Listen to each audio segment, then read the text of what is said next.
Hello, sixth graders. I realized when I made this, hello, that I put that over there, but I can't reach my carpet here. So this is the introduction to the respiratory system, and now I'm going to move you down. There we are. All right, kids. So the respiratory system is something we should all be very excited about learning. What I'm going to do today is go through the work we have in the classroom, and I'm going to show you the cards up close to the computer so you know what's going on. So this is what the card looks like in the classroom, the respiratory system in our science area. And here is the master explanation card for it. Just a few notes before we begin. Respiration literally is what keeps us alive. I love when people have conversations like, well, how long can you go out without food? Or how long can you go without water?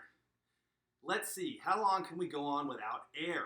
We need the oxygen in the air to constantly replenish our cells all the time. We breathe all the time. So the respiratory system is literally keeping us alive all the time. So major shout out to the digestive system. The respiratory system it keeps us alive literally all the time. We breathe and we don't even know it. What an amazing body system. So I'm going to go ahead and go through all of the different elements of the respiratory system, and as the respiratory system pertains to the circulatory system as well. So let's go ahead. I'm going to start with the overview card, and then we'll go from there. So respiration begins when we inhale oxygen in the air. The air makes its way through our nose or mouth to our trachea, which is connected to our lungs. Our lungs branch out into smaller and smaller passages, which channel air into our alveolar sacs. The alveolar sacs are made up of hollow compartments called alveoli. In the alveoli, the oxygen in the air diffuses into the blood. The oxygenated blood then gets sent to the heart. The heart pumps the oxygenated blood throughout the body where it ultimately arrives at the capillaries. In the capillaries, the blood releases oxygen and absorbs carbon dioxide. In this gas exchange, the blood cells give our body fuel and remove a waste product. The deoxygenated blood, or blood without oxygen, gets sent back to the lungs so that the carbon dioxide it has absorbed can be exhaled. This is one of the beautiful things about a respiration system. We need oxygen. Plants, they need carbon dioxide. They release oxygen. We release carbon dioxide. What a beautiful thing. So I'm going to go ahead and start this here. It's probably going to take up the whole rug. Guess what? First step. I love it. Inhaling. Take in that air, buddy. Inhale. That's right. Our cells use oxygen as fuel to keep working. We constantly need to breathe in oxygen to refuel the cells in our body. So we're going to start with inhaling. And as you can probably imagine, we're going to end with this guy. So look forward to seeing him at the end. This is our guy. This is our exhaling guy. He's the end. And the other guy is our beginning. All right. So when we inhale, we're going to talk about the nasal cavity and the windpipe. Okay. And here's the picture that goes with it. Okay. So when we inhale, air travels through the nasal cavity. It is there where cilia, tiny hairs that line the throat, filter the air. The cilia trap air particles in a mucus lining, which gets swallowed and digested by the stomach. The clean air then travels through the windpipe and past the larynx, which is also called the voice box, and it then enters the trachea. So the very first part of inhaling is getting in through our nose to the back of our throat there. Let's talk about the trachea. Here is our card on the trachea, and here is a picture of the trachea. Okay, so here we go. The trachea is a large membranous tube reinforced by rings of cartilage. These rings of cartilage are open in the back so that the trachea can expand. Air flows into the lungs from the trachea. All right. Excellent, excellent. So we're just about to the lungs. I think we are to the lungs. There we have it. There's the lungs. And here's the picture of the lungs on the work. Okay. So the lungs are situated behind the rib cage. In the lungs, the air we breathe in is mixed with our blood so that we can absorb oxygen. Under the lungs is the diaphragm. a dome-shaped muscular partition. It plays a major role in breathing as it can compress and expand the lungs. And ask me later, kids, about a really fun, cool craft we can do to actually imitate how the diaphragm works with the lungs. It's a pretty simple one with cup and balloons and straws. Really, really cool. Love it. So the lungs, major respiratory organ.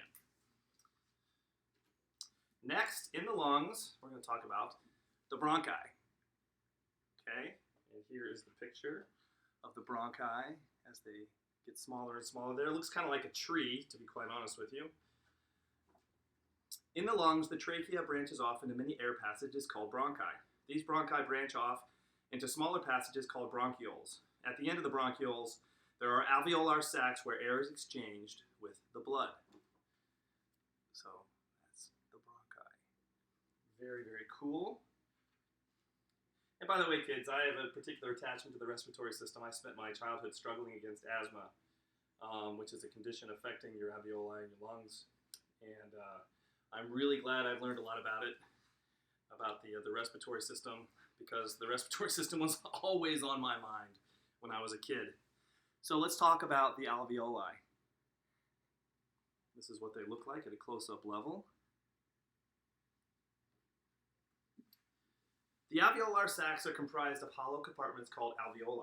This is where the exchange of oxygen and carbon dioxide occurs between the inhaled air and the blood. Each lung, now get this, kid, each lung contains between 300 to 400 million alveoli, which are about 2 millimeters in diameter. That's a lot. Okay, you guys know I'm not a math guy, but that's a lot. That's a lot of alveoli. And that kind of makes sense, right? Because we're trying to absorb as much oxygen as possible. This is how our bodies have adapted and evolved. All right, so next we're going to talk about what actually happens in the alveolar sacs. And this is going to be the gas exchange in the lungs. Hold this one up. Get a good look at this one. This has got the carbon dioxide oxygen exchange.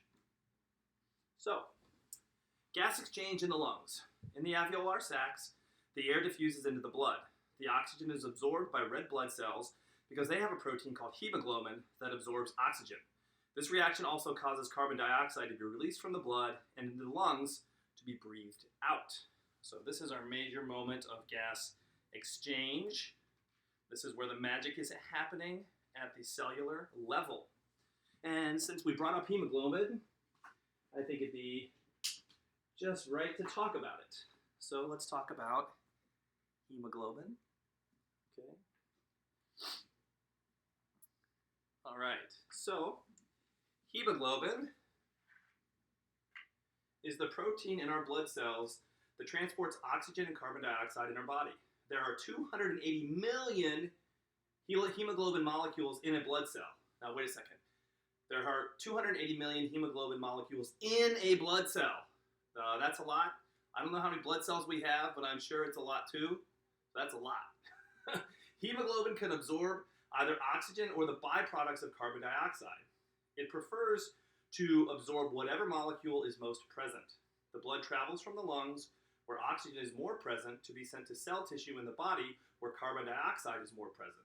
Carbon dioxide is the waste product produced from using oxygen. Okay, so we've got the hemoglobin there. And this, kids, is where we're about to start our circulatory system part of the journey. Because guess what? We got to get that oxygenated blood around the body, and that's what the heart is for. Got all our labels here. Beautiful heart. Okay. So, for the oxygenated blood to be transported to the whole body, it needs to travel to the heart first. The oxygenated air enters the heart through the pulmonary veins and is then pumped out through the aorta. Interesting, the heart. And let's get an overview of the circulatory system as we move forward into the final parts of our steps here. Okay, and this, of course, is a picture of our circulatory system. So, once the oxygenated blood leaves the heart, it travels through the circulatory system. Oxygenated blood starts its journey through arteries, which gradually branch out and get smaller the further away they get from the heart. When the blood reaches a capillary, the oxygen can pass through its thin wall to reach the cells. Capillaries are the width of one cell. really, really small. Whew. It looks like we need every cell in our body to be oxygenated. So that's why I'm excited to tell you all about the capillaries coming up next here. So here's the capillary card. And here's the picture.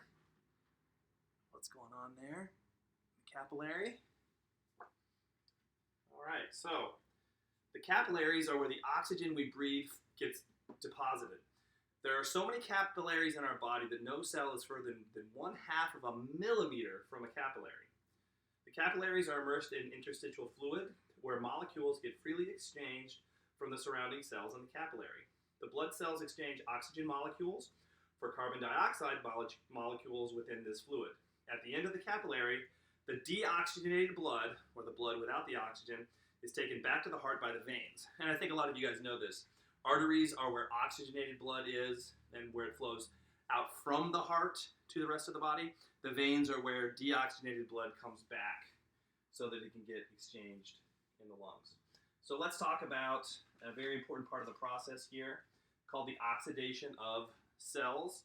This has to do with what's going on with the capillaries. So here's the picture.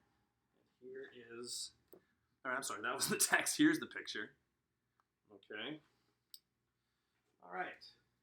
So, oxidation of cells. The greater pressure of carbon dioxide than oxygen in the capillary pushes oxygen off on the hemoglobin and replaces it with carbon dioxide, or a byproduct of carbon dioxide.